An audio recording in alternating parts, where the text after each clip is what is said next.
The two most powerful Democrats now in the country who are basically going to make this call are former President Barack Obama and former Biden Chief of Staff Ron Klain.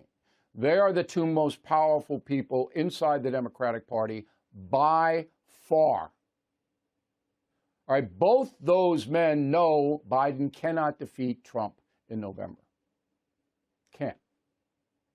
They know that. So they want to have him with dignity. The argument is, Joe, if you say you're not going to run again, you'll go out on a high note with dignity. You'll put the country first. If you stay in, you'll enable the devil, Donald Trump, to win. That's your choice. And everyone inside the Democratic power structure felt that Biden would take the noble way out. But he didn't, because of Jill Biden. Fascinating story. Fascinating story. She is the third most powerful Democrat in the country because Joe Biden does everything his wife tells him to do. Everything. And so now, they're at an impasse. The party elders want and know Biden's got to go because if Biden stays, not only is he going to lose to Trump, but the Democrats will lose the Senate. They're already assured of losing the House. They'll lose the Senate. And then Trump would have a full field to do whatever he wanted to do. Because the Supreme Court is favorable, as we're going to show you tonight, to the traditional point of view in this country, which is what Trump brings. Now, the three people running the government right now are Jeff Zients, White House Chief of Staff, Michael Donnellan, White House Chief Strategist, and Vinay Reddy, the White House Director of Speech Writing. Those are the three men that are running the show. Now, Biden's not even on campus. He won't even come back to the White House till tonight. All right? And he very rarely, and we'll get to this, he's very rarely now in the Oval Office at all. All right? Jill Biden decides when he'll work and when he doesn't. She decides what he'll eat, what he'll wear, what he'll say. That's how powerful this woman is. Shades of Nancy Reagan. Okay, so over the weekend, you know, this is widely reported. All the Biden family went to Camp David, and it came out of there that they're staying. Biden family's staying. Now, the Democratic hierarchy knows that Joe Biden doesn't have strong support, even among Democrats. Most of Biden's support is, we hate Trump, so we'll support Joe.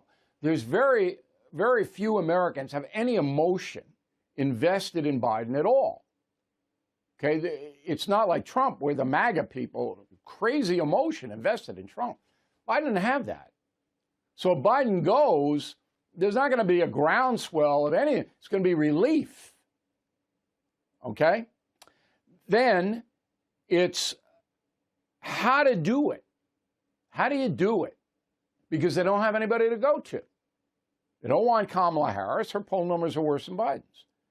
Okay? Newsom wants it out in California, but he's run that state into the ground. Okay? Whitmer in Michigan wants it. You know, it's possible.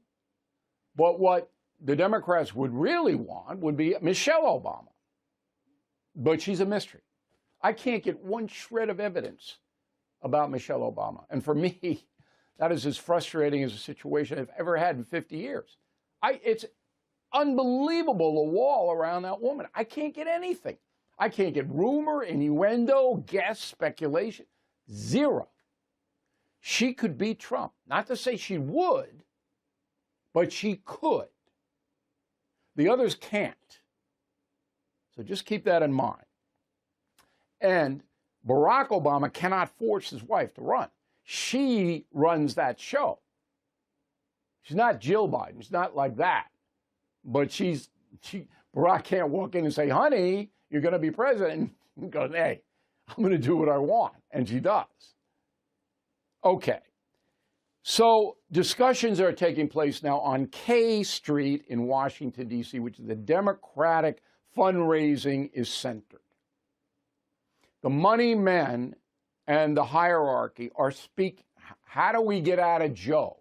How do we do this? When do we do it? This could happen at any time, okay?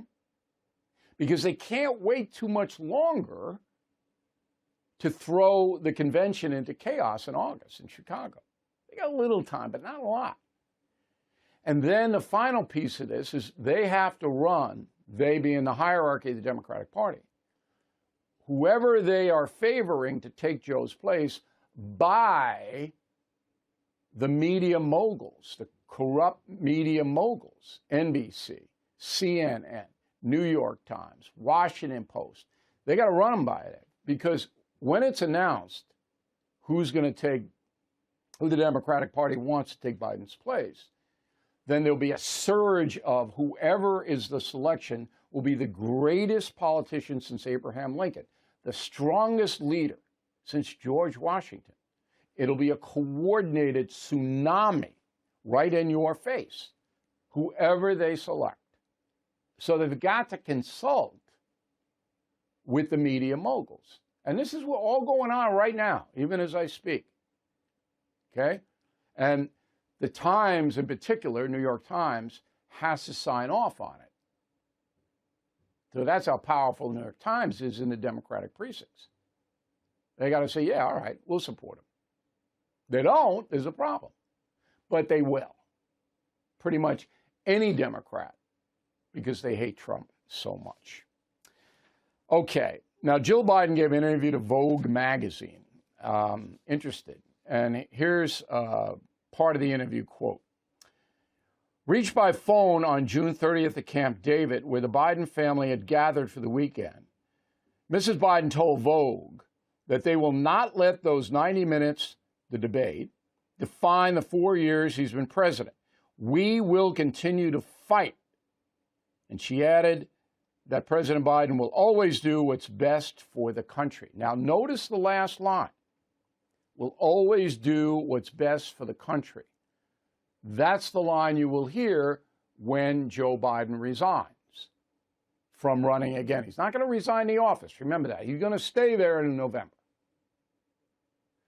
Now, I was surprised Jill Biden put that line in her quote, because she is the one that's saying, no way we're getting out of here.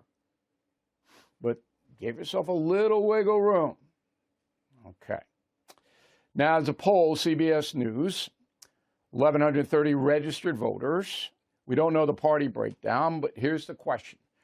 Regardless of whether or not you would vote for him, do you think Joe Biden should or should not be running for re-election?